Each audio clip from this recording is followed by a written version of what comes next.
बुद्ध शान्ति गाउँपालिका 1 चुरे क्षेत्र अन्तर्गत पर्ने यो वडाको क्षेत्रफल 9.58 वर्ग किलोमिटर रहेको छ। 2703 घरधुरी रहेको यस वडाको कुल जनसङ्ख्या 9700 भन्दा बढी छ। वडा अध्यक्ष अनिल वाग्लेको नेतृत्व, वडा सदस्यहरू तुलसा देवी खतिवडा रेग्मी, सुमित्रा रसाइली, मोहन कुमार राई र लक्ष्मी प्रसाद कणेलको टिम, वडा सचिव लोकमाया बानिया तथा कर्मचारीहरू झलक परियार, शारदा भण्डारी र रेणुका दाहालको संयुक्त प्रयासमा यस वडा पछिल्ला वर्षहरूमा पूर्वाधार विकासको नयाँ मोडलका रूपमा उदाउँदै गएको छ। साबिक बुधबारे गाविसका वडा नम्बर 1, 3 र 6 मिलेर बनेको यस वडामा हाल विकासका बहुआयामिक कामहरूले स्थानीयको जीवनशैलीमै सकारात्मक परिवर्तन ल्याइरहेको छ। सङ्घ र प्रदेश सरकारको सहयोग तथा पालिकाको आन्तरिक बजेटलाई प्रभावकारी रूपमा परिचालन गर्दै यहाँ पूर्वाधार र सामाजिक विकासलाई विशेष प्राथमिकतामा राखिएको छ। भौगोलिक रूपमा संवेदनशील चुरे क्षेत्रमा परे तापनि बुद्ध शान्ति 1 कृषि र पर्यटनका दृष्टिले निकै सम्भावनायुक्त मानिन्छ। यहाँ बेमौसमी तरकारी, कागती र सुपारी जस्ता नगदे बालीको व्यावसायिक उत्पादन हुने गर्दछ। कृषि क्षेत्रको दिगो विकासका लागि वडाले खेतीयोग्य जमिनको माटो सुधार कार्यक्रम अन्तर्गत 40 टन कृषि चुन किसानलाई वितरण गरिसकेको छ। कृषिलाई आधुनिकीकरण गर्न बिरिङ, अँधेरी, दामा र हडिया खोलाबाट 8 किलोमिटर सिँचाइ कुलो तथा पानीको पक्की क्यानल निर्माण गरिएको छ। यो क्यानल निर्माण गर्दा धेरै ठाउँमा पानी सङ्कलन र व्यवस्थापनका लागि थप संरचनाहरू समेत बनाइएको छ, जसले अर्ग्यानिक खेती, विषादी रहित उत्पादन र व्यावसायिक किसान तालिम कार्यक्रमलाई थप बल पुर्याएको छ। पानीले अति नै फाइदा पुग्छ नि। हाम्रो जीवनमा चाहिने सबैभन्दा प्रमुख जिनिस भनेकै पानी हो। पानी बेगर हामी बाँच्न सक्दैनौँ। चराचुरुङ्गी, गाईबस्तु सबैलाई पानी नै चाहिन्छ। अहिले यो पानीले हामीलाई साह्रै राम्रो गरेको छ। यो पानी नहुनु भने यो डाँडो छ हाम्रो त ठाउँ, पानी बेगर त बाँचिँदैन। बिरुवाहरूलाई पानी नै चाहिन्छ। अनि हामीलाई यो खेतमा अब अहिले त झन् धान रोप्ने बेला भयो, बिउ राख्ने बेला भयो, पानी नै चाहिन्छ। अति नै राम्रो भइरहेछ। अहिले हाम्रो यो भोटेटार गाउँमा चाहिँ एकदमै विकास धेरै नै भइरहेछ। बाटाघाटाहरू पनि भइरहेछन्, पानीहरू पनि मजाले नै आइरहेछ। अहिले असुविधा भन्ने प्रायः त्यति छैन। राम्रो, हामी त सबैभन्दा खुसी छौँ नि। राम्रो गर्नु भइरहेछ। अहिले त 1 नम्बर वडाले हामीहरूलाई यहाँ धेरै कुराहरू, सिपहरू पनि धेरै सिकाउनु भएको छ। पानीहरू पनि यस्तो राम्रो भइरहेछ। यहाँ त वडा नम्बर 1 ले त धेरै राम्रो गर्नुभएको छ। उहाँ अध्यक्ष हुनुहुन्छ अनिल वाग्लेज्यू, उहाँले धेरै राम्रो कामहरू गर्नुभएको छ। सिपहरू धेरै नै सिकाउनु भएको छ।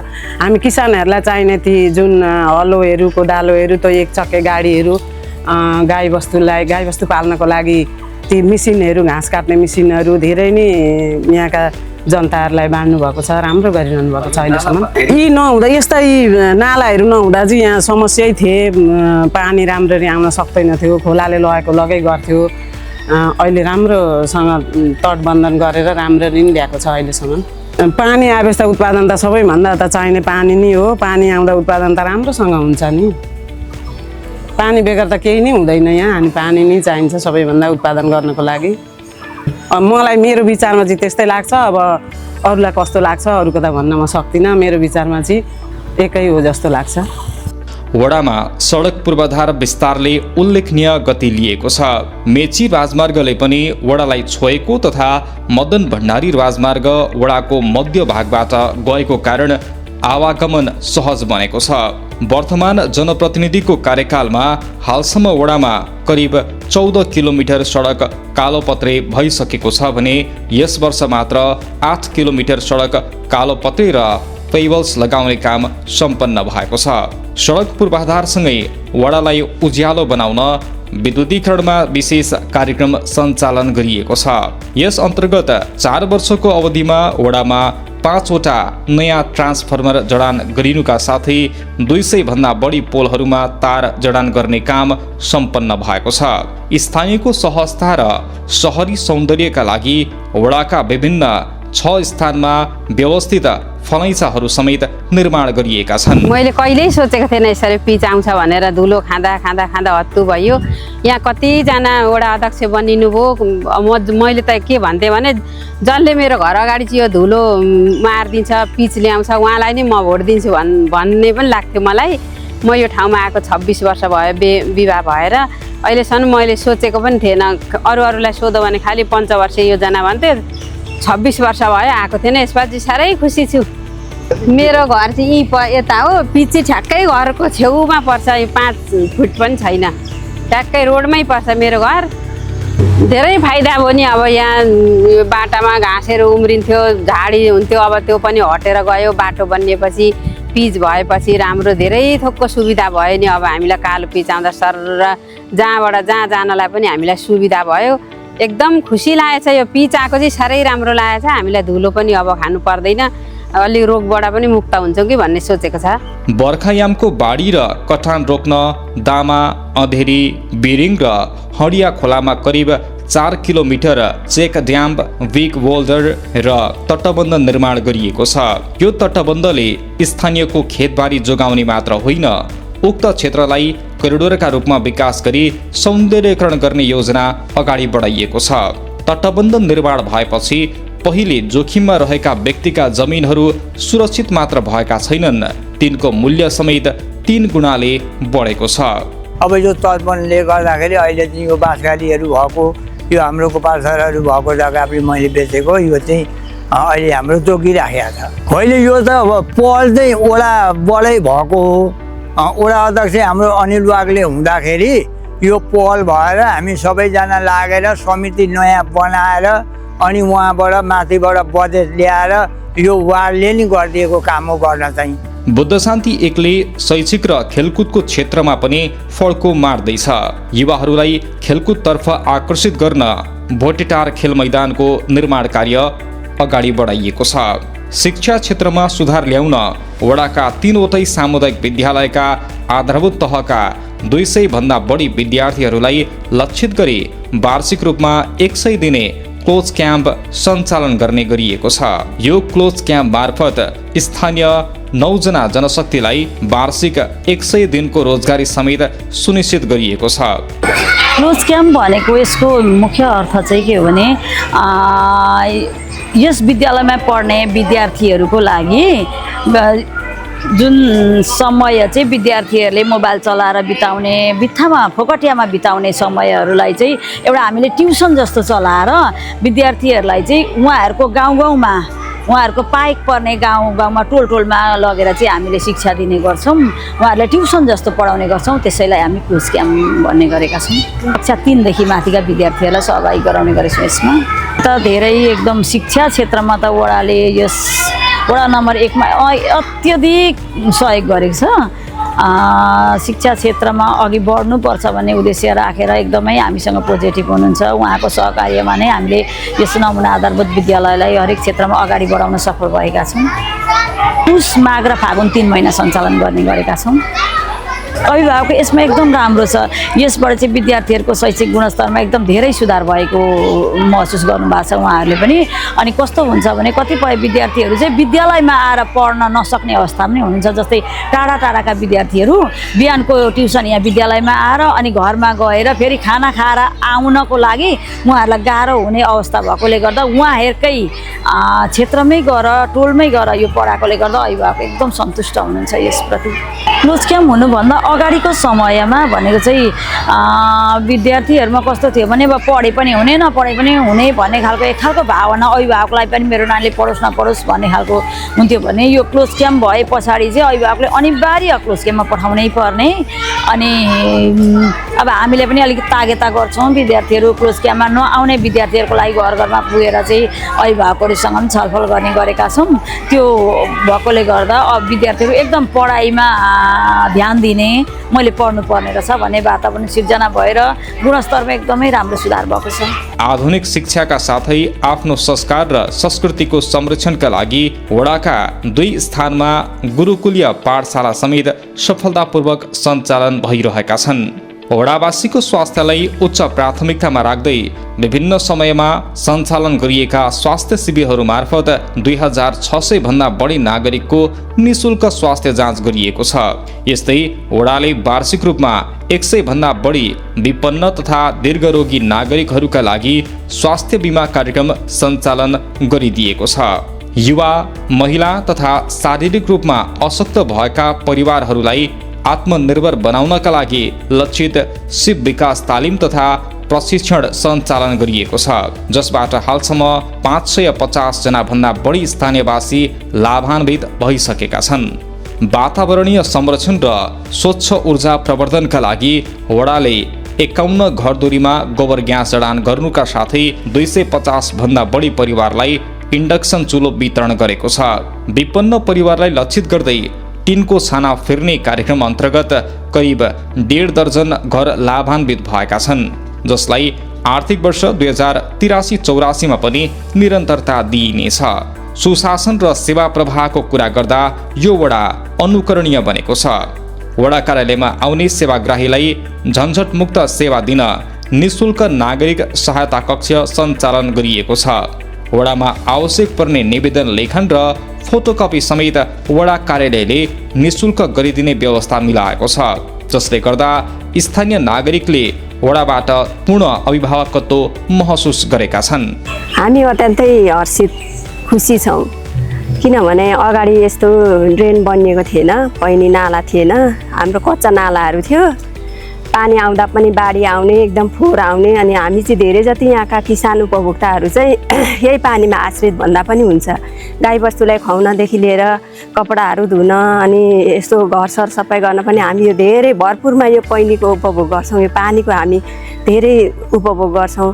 अनि अहिले चाहिँ यसरी बनिएर आइरहँदाखेरि चाहिँ हामी सबै यहाँका आम उपभोक्ताहरू चाहिँ धेरै नै खुसी छौँ। हाल यस वडामा मात्रै करिब 15 करोड रुपियाँ बराबरको बहुआयामिक पूर्वाधार तथा सामाजिक विकासका कार्यहरू सञ्चालनमा रहेका छन्। यो वडाले सङ्घ प्रदेशबाट धेरै योजना ल्याउने वडाको रूपमा परिचय स्थापित गरेको छ। हरेक आर्थिक वर्ष सङ्घ प्रदेशबाट 2 दर्जन भन्दा बढी योजना ल्याइरहेको यस वडाले आर्थिक वर्ष 2083-84 मात्रै सङ्घ प्रदेशबाट 28वटा योजनाका लागि बजेट सुनिश्चित गरिसकेको छ। हामी त यहाँ आइसके त जनताको प्रतिनिधि हो नि त, एउटा कुनै दलको प्रतिनिधिका रूपमा निर्वाचनमा होमियौँ, हामी त्यो दलबाट विजयी भयौँ। विजय हुँदै गर्दा जनताको अभिमतले पनि मतले पनि विजयी भएको हो नि त। त्यसले गर्दाखेरि जनता चाहिँ सर्वोपरि विषयवस्तु हो।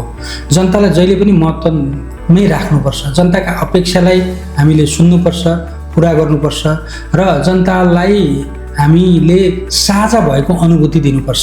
विकास निर्माणको काममा, हाम्रो कार्यशैलीमा, बोली व्यवहारमा हामीले चाहिँ जनताको प्रतिनिधि भएको आवाज दिनुपर्छ।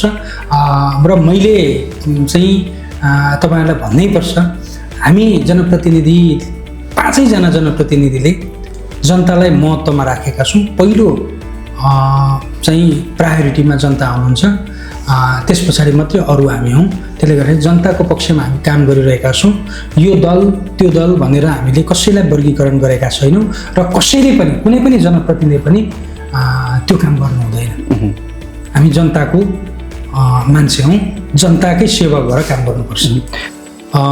हामीले समस्या उठान गर्थ्यौँ पत्रकारिता गर्दा। समस्या उठान गर्दाखेरि त्यो समस्या हामीले उठान गर्दैमा हल हुने परिस्थिति देखिएन। त्यसले गर्दाखेरि अब हल गर्ने ठाउँमै जानुपर्छ भन्ने गरीको सोच आयो र जनताका समस्याहरू हामीले महसुस गरेका थियौँ। अब त्यो समस्यालाई हल गर्ने गरीको कार्यकारी भूमिकामा जानुपर्छ भन्ने सोच आएर म पत्रकारिताबाट जनप्रतिनिधिका रूपमा आएँ र पत्रकारिता गर्दै गर्दा मैले सिकेका, मैले जानेका, अध्ययन गरेका कुराहरूले यो जनप्रतिनिधि भइरहँदा साह्रै धेरै सहज भएको छ। कानुनी पाटामा सहज भएको छ, समस्या हल गर्ने विषयवस्तुमा सहज भएको छ, बजेट ल्याउने विषयवस्तुमा पत्रकारिताको चिन्जानले पनि चाहिँ धेरै ठुलो महत्त्वपूर्ण भूमिका निर्वाह गरेको छ। म सफल जनप्रतिनिधिको रूपमा रहेँ या रहेन भन्ने विषय त जनताले मापन गर्ने पर्ने विषयवस्तु हो, उहाँहरूलाई छोडिदिउँ यो विषयवस्तु। तर पनि मैले 5 वर्ष मेरो समय मैले एउटा सेवकको रूपमा, वडाध्यक्षको रूपमा अथवा हामी 5 जना जनप्रतिनिधिको रूपमा चाहिँ समय दिँदै गर्दा म कति चाहिँ खुसी भएँ भन्ने विषयवस्तु चाहिँ महत्त्वपूर्ण हुँदो रहेछ। मैले 15 वर्ष पत्रकारिता गर्दा पनि हुन त त्यति बेला पनि भोकै पत्रकारिता गरियो होइन। कहिलेकाहीँ तेल सकिन्छ होला भनेर राखेर ट्याङ्कीमा ढोक्दै हे भगवान् तेल नसकियोस् भनेर पनि ट्याङ्कीलाई ढोक्दै हिँड्ने हो। अहिले पनि अवस्था त्यही हो। बाहिरबाट हेर्दा जनप्रतिनिधिहरूमा लोभ मोह देखियो, जनप्रतिनिधि सके खाए भन्ने गरीको एउटा भाष्य पनि सृजना भएको छ। अब सबै जनप्रतिनिधिमा त्यो भाष्य प्रयोग गर्नुहुन्न भन्ने पनि लाग्छ। इमान्दार जनप्रतिनिधिहरू पनि धेरै हुनुहुन्छ होइन, त्यो छ। अब यसमा पत्रकारिता गर्दाको 15 वर्षको अनुभवले निखारो। त्यति बेला जुन ढङ्गबाट म इन्जोय गर्दै पत्रकारिता गरिरहेको थिएँ, यो 4 वर्ष पनि अलिक पाटो फरक भयो। तर म इन्जोय गर्दै रमाउँदै जनताको सेवक हुने गरी काम गरिरहेको छु। म जनप्रतिनिधि भइरहँदा पनि खुसी लागेको छ, सन्तुष्ट छु। आगामी दिनमा मेरा सपना एकदमै धेरै छन्। मैले अघि भने जनताले चाहे भन्दा बढी काम त गरियो होला, तर मैले सोचे भन्दा धेरै कम काम गर्न सकेँ। अझै धेरै काम गर्न जरुरी छ, बाँकी छ। तर मेरो इच्छा चाहनाले मात्रै सबै थोक प्राप्त गर्ने होइन। यो जनमत प्राप्त गर्ने विषयवस्तु सजिलो विषयवस्तु होइन। जनताले रुचाउनु भयो भने र जनताले चाहनु भयो भने जनताको सेवक हुन आएको। किनभने यो कमाउने उमेर चाहिँ आफ्नो परिवारलाई स्थापित गरेर चाहिँ सबै पाटोमा सुरक्षित बनाउनु पर्ने उमेरमा चाहिँ म किन राजनीतिमा आएँ भन्दा कम्तीमा मेरो एउटा पहिचान स्थापित गर्नको लागि। यो मान्छेले राम्रै काम गरोस् भन्ने गरीको अपेक्षा जनताले मलाई भनुन्, जनताले भेट्दै गर्दा राम्रै काम गरेको छ है भन्ने गरीको भनिदिनु भयो भने मेरो लागि त्योभन्दा ठुलो उपलब्धि, त्योभन्दा ठुलो प्राप्ति केही पनि होइन। जीवनमा केही गर्न सबैको इच्छा हुन्छ। मेरो ठुलो लक्ष्य भनेको पनि जनताको सेवा गर्ने नै थियो।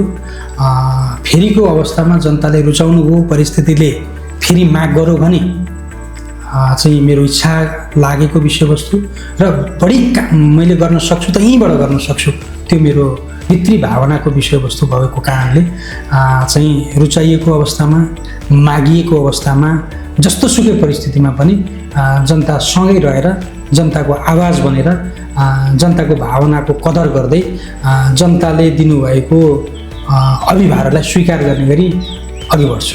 एकदमै धेरै हामी अन्तिम चरणमा छौँ। अब लगभग 7-8-9 महिनाको बाँकी छ।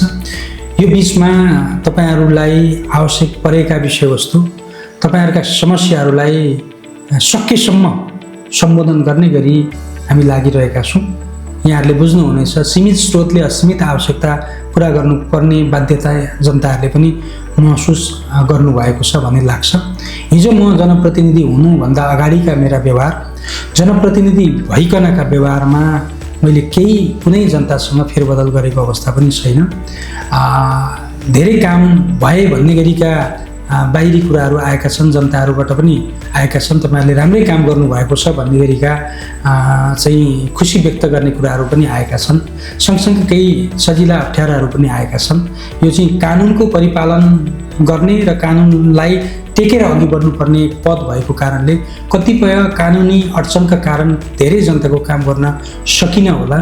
त्यो कानुनले बाँधेको थियो, जिम्मेवारीलाई बन्द गर्दै गर्दा कानुनको पनि पालना गर्नुपर्ने हुन्छ। केही कानुनी जटिलताले काम गर्न सकिएन होला, केही बजेट अभावले काम गर्न सकिएन होला। तर जहिले पनि तपाईँहरूको मन, मस्तिष्क, भावनामा म चाहिँ सँगै छु, तपाईँहरूका सुख दुःखमा सँगै छु। समयले साथ दिए, जनताको अपेक्षा आवश्यकता म प्रति, हामी जनप्रतिनिधिपछि फेरि आए, यहाँहरूकै सेवक भएर फेरि पनि काम गर्ने गरीको वचनबद्धता व्यक्त गर्न चाहन्छु। भएन भने पनि म एउटा सामाजिक व्यक्ति, सामाजिक कार्य गरेको परिवेशबाट आएको कारणले म यो समाजलाई मैले मेरो जीवन हस्तान्तरण गरेको छु। मेरो बाँकी जीवन समाजकै लागि, जनताकै लागि हस्तान्तरण भएको छ। म समाज र जनताकै लागि समर्पित छु। सडक, सिँचाइ, तटबन्ध, गुणस्तरीय शिक्षा, स्वास्थ्य सुरक्षा र प्रविधि मैत्री ऊर्जाको फ्युजनबाट बुद्ध शान्ति एक रूपान्तरणको नयाँ युगमा प्रवेश गरेको देखिन्छ। पूर्वाधारसँगै मानवीय र सामाजिक विकासलाई सँगसँगै हिँडाएर यो वडाले मुलुकभरकै स्थानीय तहका लागि ग्रामीण विकासको एउटा उत्कृष्ट र प्रेरणादायी मोडल प्रस्तुत गरिरहेको छ।